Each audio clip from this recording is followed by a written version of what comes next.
નમસ્કાર, હું ઇરફાના પટેલ નર્મદા સમાચારમાં આપનું સ્વાગત કરું છું। સૌપ્રથમ જોઈશું આજના મુખ્ય સમાચાર। વાગરા વિધાનસભા કાર્યકર સંમેલનમાં જિલ્લા પ્રમુખ અને સક્રિય કાર્યકરોનું સન્માન। ધારાસભ્ય અરુણસિંહ રણાની અધ્યક્ષતામાં ભરૂચમાં સંમેલન યોજાયું। ભરૂચમાં માનવ અંગો મળવાનો સિલસિલો યથાવત। ભરૂચ બાદ દહેજમાંથી માનવ અંગ મળી આવ્યા। મીઠાના અગરમાંથી હાથનું સ્કેલ્ટન મળી આવ્યું। ફોરેન્સિક એક્સપર્ટની પણ મદદે લેવાયા।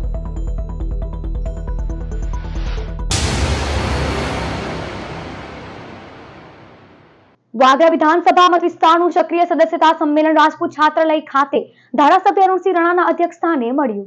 ભરૂચ રાજપૂત છાત્રાલય ખાતે વાગરા વિધાનસભા ધારાસભ્ય અરુણસિંહ રણાના અધ્યક્ષસ્થાને સક્રિય સદસ્ય સંમેલન મંગળવારે સાંજે યોજાયું હતું, જેમાં સક્રિય સભ્યોના સન્માન સાથે નવનિયુક્ત જિલ્લા ભાજપ પ્રમુખ પ્રકાશ મોદીનું વાગરા ધારાસભ્ય દ્વારા સ્વાગત કરાયું હતું।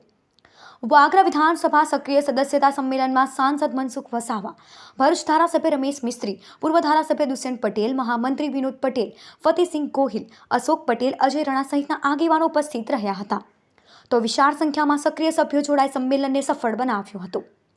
સંમેલનમાં કાર્યકરોને વડાપ્રધાન નરેન્દ્ર મોદીના નેતૃત્વમાં અને ગુજરાતમાં ભૂપેન્દ્ર પટેલની આગેવાનીમાં ભાજપને વધુ મજબૂત બનાવવા હાકલ કરવામાં આવી હતી।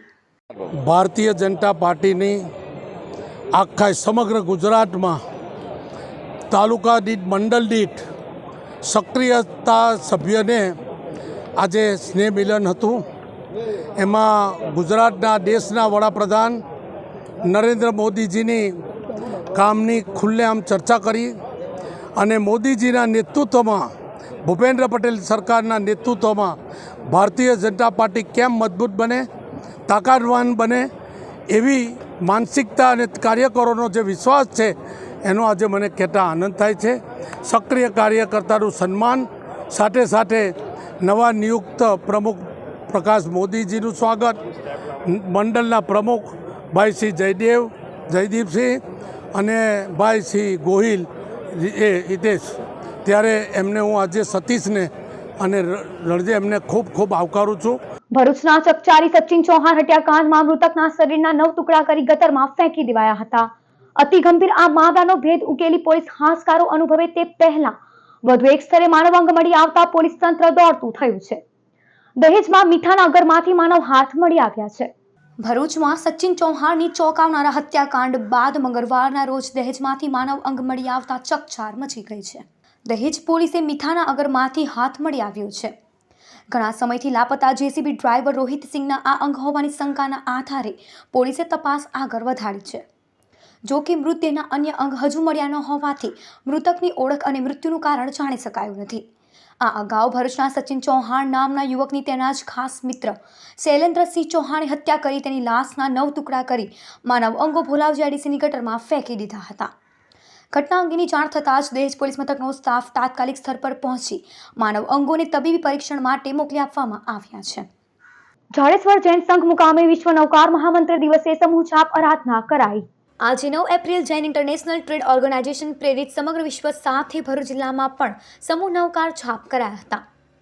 108 દેશો સાથે દિલ્હીમાં વડાપ્રધાન નરેન્દ્ર મોદી અને રાજ્યમાં મુખ્યમંત્રીની ઉપસ્થિતિમાં જૈન આચાર્યો, ભગવંતો, સાધુ સાધ્વીઓની નિશ્રામાં 96 મિનિટ સુધી નૌકાર છાપ થયા હતા। ભરૂચમાં પણ માનવ અને વિશ્વ કલ્યાણના હેતુસર જાડેશ્વર જૈન સંઘ દ્વારા નૌકાર મંત્રનો સમૂહ છાપ વિશ્વ નૌકાર મહામંત્ર દિવસે કરાયો હતો। આજે સમગ્ર વિશ્વ નમસ્કાર મહામંત્ર દિવસના ઉપક્રમે જે આજનો કાર્યક્રમ સામૂહિક નૌકાર જાપ, સામાયિક એવો સુંદર કાર્યક્રમ અત્રેના સંઘમાં ખૂબ ભાવપૂર્વક કરવામાં આવ્યો। આ કાર્યક્રમ સમગ્ર વિશ્વના કલ્યાણ માટે, મંગલ માટે, શ્રેય માટે અને વિશ્વમાં શાંતિ થાય એવા ભાવથી સમસ્ત જૈનોએ આજે ભરૂચમાં જ નહીં, સમગ્ર ગુજરાત રાજ્યમાં, સમગ્ર ભારત દેશમાં અને સમગ્ર વિશ્વમાં જૈન ઇન્ટરનેશનલ ટ્રેડ ઓર્ગેનાઇઝેશન જીતો દ્વારા જેની પ્રેરણા કરવામાં આવી એવા વિશ્વ નમસ્કાર મહામંત્રના આજના 9મી એપ્રિલ 2025ના દિવસે આ કાર્યક્રમ યોજવામાં આવ્યો। અંકલેશ્વરની શ્રમિક માતા પિતાની દીકરીએ વીર નર્મદ સાઉથ ગુજરાત યુનિવર્સિટીમાં બીએસસી કેમિસ્ટ્રીમાં ગોલ્ડ મેડલ મેળવ્યો છે। અંકલેશ્વરના ગડખોલમાં રહેતી નેહલ મિસ્ત્રી ભરૂચની નર્મદા કોલેજમાં અભ્યાસ કરે છે. બીએસસીમાં તેને વીર નર્મદ યુનિવર્સિટીમાં પહેલો નંબર મેળવ્યો હતો. હાલ તે એમએસસીના બીજા વર્ષમાં છે અને આગળ પીએચડી કરી કેમિસ્ટ્રી પ્રોફેસર બનવાની મહેચ્છા છે. ગત 7 એપ્રિલે નેહલને યુનિવર્સિટીમાં ટોપ પર રહેતા ગોલ્ડ મેડલ એનાયત કરાયો હતો. સાથે 2 પુરસ્કાર અને પ્રમાણપત્ર પણ અપાયું હતું. નેહલના પિતા મિનેશભાઈ કડિયા કામ કરે છે, જ્યારે માતા પણ મજૂરી અને દાદી સ્કૂલમાં કામ કરે છે. એક શ્રમિક પરિવારની દીકરીએ સમગ્ર દક્ષિણ ગુજરાતમાં પીએસસીમાં ટોપ પર રહી પરિવારનું નામ રોશન કરતા માતા પિતાની ખુશીનો પાર રહ્યો નથી. હું હાલમાં MSc semester 2 Narmada college of science and કોલેજમાં અભ્યાસ કરું છું અને બેચલર ઓફ સાયન્સની ડિગ્રીમાં એપ્રિલ 2024માં all over university Veer Narmad South Gujarat યુનિવર્સિટીમાં મારો ફર્સ્ટ રેન્ક આવ્યો છે with the 9.2 CGPA. Total 6 semester બીએસસીમાં હોય છે. એમાં બેચલર ઓફ સાયન્સ કેમિસ્ટ્રીની ફિલ્ડમાં ઓલ ઓવર યુનિવર્સિટીમાં ફર્સ્ટ રેન્ક છે અને 7 એપ્રિલ 2025ના રોજ આ ગોલ્ડ મેડલ, 2 પ્રાઇઝ અને આ સર્ટિફિકેટ મને મળ્યું છે. મારા પિતા અને માતા બંને કારીગરી કામ કરે છે, મજૂરી વર્ક કરે છે અને આટલું બધું મહેનત કરીને આજે હું જે છું એ આ બંનેના લીધે છે. મારા દાદી પણ પોતે સ્કૂલમાં કામ કરવા જાય છે. આટલું બધું મજૂરી વર્ક કરીને મને અહીંયા પહોંચાડી છે એ બધું આમના લીધે છે. ભરૂચથી અંકલેશ્વર આવતા નેશનલ હાઈવે ઉપર એક રિક્ષાને અકસ્માત નડ્યો હતો. આજ રોજ સવારના સમયે ભરૂચથી અંકલેશ્વર નેશનલ હાઈવે નંબર 48 ઉપર એક રિક્ષા ચાલક પેસેન્જર લઈને આવી રહ્યો હતો. તે દરમિયાન રિક્ષા ચાલકનું સ્ટીયરિંગ પરનો કાબુ જતા રિક્ષા પલટી મારી હતી. સદર અકસ્માતમાં એક મહિલાને ગંભીર ઇજાઓ પહોંચી હતી, જ્યારે અન્ય 2ને નાની મોટી ઇજાઓ પહોંચતા 108 એમ્બ્યુલન્સની સેવાથી સારવાર અર્થે ખસેડાઈ હતી. એપ્રિલ માસ દરમિયાન જે રીતે ગરમીનો પારો ઊંચે ને ઊંચે જઈ રહ્યો છે, ત્યારે લોકો તરસ છીપાવવા શેરડીના રસની ચૂસકી મારી લેતા હોય છે. અંકલેશ્વરમાં ઉનાળાની ધગધગતી ગરમીનો પ્રકોપ વર્તાઈ રહ્યો છે. બપોરે 12 વાગ્યાથી તાપમાનનો પારો 40 વટાવી જાય છે. ત્યારે ધંધા રોજગાર અર્થે નીકળતા લોકો ગરમીના પ્રકોપથી બચવા સસ્તા અને આરોગ્યપ્રદ એવા શેરડીના રસની ચૂસકી અચૂક મારી લેતા હોય છે. બપોરે ધૂમ તાપમાં લોકો ગરમીથી બચવા રસનો સહારો લઈ રહ્યા છે. વધુમાં લાકડાના ચીચોડામાં પીલાતી શેરડીનો રસ લોકોની પહેલી પસંદ બની રહી છે. અંકલેશ્વરમાં ચાલતા આ શેરડીના રસના કોલાઓ લારીવાળાને સ્થાનિક આસપાસના ખેડૂતો શેરડી સપ્લાય કરે છે. તો હવે ઓર્ગેનિક શેરડીના રસનું ચલણ પણ વધ્યું છે. બપોરના સમયે શેરડીની લારી ઉપર રસની ચૂસકી મારતા અને ગળાની તરસ छिपावता લોકો અચૂક જોવા મળી રહે છે. ભરૂચમાં ટ્રાફિક પોલીસની પ્રશંસનીય કામગીરી કેમેરામાં કેદ થઈ છે. ભરૂચના જંબુસર બાયપાસ રેલવે ક્રોસિંગ પર ટેમ્પો બંધ થઈ જતા ટ્રાફિક જામની પરિસ્થિતિ સર્જાઈ હતી. ટ્રાફિક પોલીસે જાતે ધક્કા મારી વાહન બહાર કાઢતા લોકોએ ખાખીની વાહવાહી કરી હતી. સવારના સુમારે રેલવે ફાટક પર અચાનક એક ટેમ્પો બંધ થઈ જતા પીકર્સમાં સ્વિફ્ટ બસોની અવરજવરનું ભારણ હોવાથી વાહનોની લાંબી કતાર પડી હતી. ટ્રાફિક જામ થતાં પોલીસ કર્મીઓ સમસ્યા હલ કરવા મેદાને ઉતર્યા હતા અને જાતે ધક્કા મારી વાહન બહાર કાઢી વાહન વ્યવહાર સામાન્ય કરાવ્યો હતો. વાલિયા તાલુકાના ઉમરગામ પાસે ખેતરમાં પશુઓ માટે બનાવેલ ઘાસચારામાં આગ ફાટી નીકળી હતી. મંગળવારે રાતે વાલિયા તાલુકાના ઉમરગામ પાસે ખેતરમાં પશુઓ માટે બનાવેલ ઘાસચારામાં અચાનક આગ ભભૂકી ઉઠી હતી. આગે વિકરાળ સ્વરૂપ ધારણ કરતા ખેતરની રખેવાળી કરતા કનુભાઈ વસાવાએ પોલીસ અને ફાયર વિભાગમાં જાણ કરી હતી. આગને પગલે ઝઘડિયા જીઆઈડીસી અને અંકલેશ્વર ડીપીએમસીના 2 ફાયર ટેન્ડર સાથે સ્થાનિક પોલીસનો કાફલો ઘટના સ્થળે દોડી આવ્યા હતા. પરંતુ ફાયર વિભાગના ટેન્ડરો પહોંચે તે પહેલા જ ગ્રામજનોએ પાણીનો મારો ચલાવી આગ ઉપર કાબુ મેળવ્યો હતો અને ફાયર ટેન્ડરો પહોંચે તે પહેલા જ સમગ્ર ખેતર બળીને ખાખ થઈ ગયું હતું. આગ કયા કારણોસર લાગી તે જાણી શકાયું નથી. ગુજરાતમાં ગુનાહિત તત્વો સામે કડક કાર્યવાહીની ઝુંબેશ અંતર્ગત ભરૂચ સ્પેશિયલ ઓપરેશન ગ્રુપે ફરી એકવાર સપાટો બોલાવ્યો છે. નશીલા પદાર્થોની હેરફેરના ગુનામાં 2 હિસ્ટ્રી સીટર આરોપીઓના ઘરે વીજ કંપનીની ટીમને સાથે રાખી પોલીસે તપાસ હાથ ધરી કુલ 2.25 લાખનો દંડ ફટકારાયો છે. કુખ્યાત આરોપી અને નશીલા પદાર્થોના કારોબારીના હિસ્ટ્રી સીટર ઇલિયાસ અલી હુસૈન મલિક રહેવાસી નવીનગરી ભરૂચ અને સોનુકુમારી મુકેશ મંડલ રહેવાસી મંગલદીપ સોસાયટી સારંગપુર અંકલેશ્વરના ઘરે સ્પેશિયલ ઓપરેશન ગ્રુપની ટીમે વીજ કંપનીને સાથે રાખી તપાસ હાથ ધરી હતી. આ બંને આરોપીઓના નામ 2 ગુનામાં પોલીસ ચોપડે ચઢી ચૂક્યા છે. તપાસ દરમિયાન ઇલિયાસના મકાનમાં ગેરકાયદેસર વીજ જોડાણ અને સોનુકુમારીના મકાનમાં વીજ ઓવરલોડ મળી આવ્યો હતો. આ બંને આરોપીઓને કુલ 2.25 લાખ રૂપિયાનો દંડ ફટકારવામાં આવ્યો છે. એસબીઆઈ પેન્શનર્સ એસોસિએશન અમદાવાદ અને ભરૂચ આરબીઓ દ્વારા પેન્શનર્સ મીટનું આંબેડકર હોલ ખાતે આયોજન કરાયું. ભરૂચમાં એસબીઆઈ પેન્શનર્સ મીટમાં એસોસિએશનના પ્રેસિડેન્ટ આર.એન. ચોકસી, જનરલ સેક્રેટરી કમાલ કાદરી તેમજ ગુજરાતના દરેક જિલ્લાના હોદ્દેદાર હાજર રહ્યા હતા.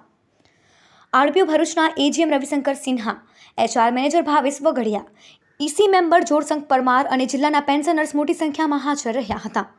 મીટિંગમાં 70 વર્ષથી ઉપરના અને લગ્નના 50 વર્ષ પૂર્ણ કરનાર પેન્શનર્સનું સન્માન કરાયું હતું. અંકલેશ્વર રૂરલ પોલીસે જીતાલી ગામે પાડેલા દરોડામાં 4 જુગારી જુગાર રમતા પકડાયા, જ્યારે 2 નાસી છૂટ્યા હતા.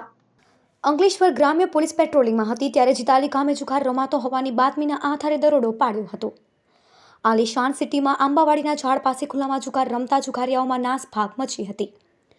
પોલીસે સ્થળ પરથી અવિનાશ રાય, સુભાષ યાદવ, બબલુ મંડલ, સોહિત પાલને પકડી પાડ્યા હતા, જ્યારે રાજેશ જોહર અને વિશાલ યાદવ ભાગી ગયા હતા.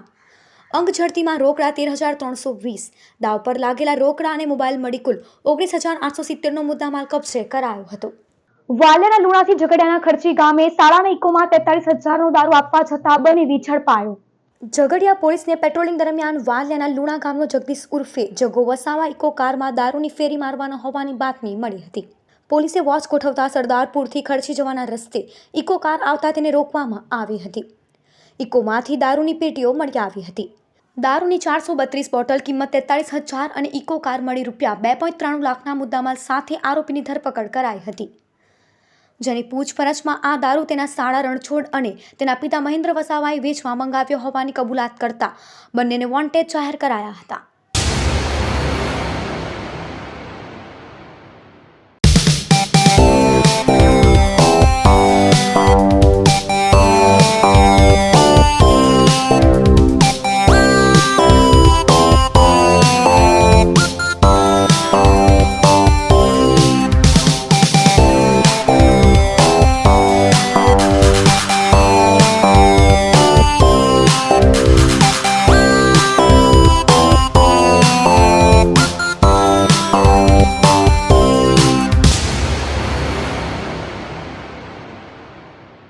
સમાચાર પૂર્ણ કરતા પહેલા એક નજર મુખ્ય સમાચાર પર.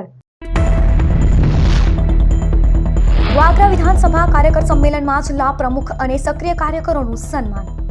ધારાસભ્ય અરુણસિંહ રાણાની અધ્યક્ષતામાં ભરૂચમાં સંમેલન યોજાયું.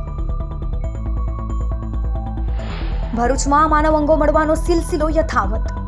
ભરૂચ બાદ દહેજમાંથી માનવ અંગ મળી આવ્યા. મીઠાના અગરમાંથી હાથનું સ્કેલ્ટન મળી આવ્યું. ફોરેન્સિક એક્સપર્ટને પણ મદદે લેવાયા. તો આ હતા અત્યાર સુધીના નર્મદા સમાચાર. નવા સમાચારો સાથે ફરી મળીશું. નમસ્કાર.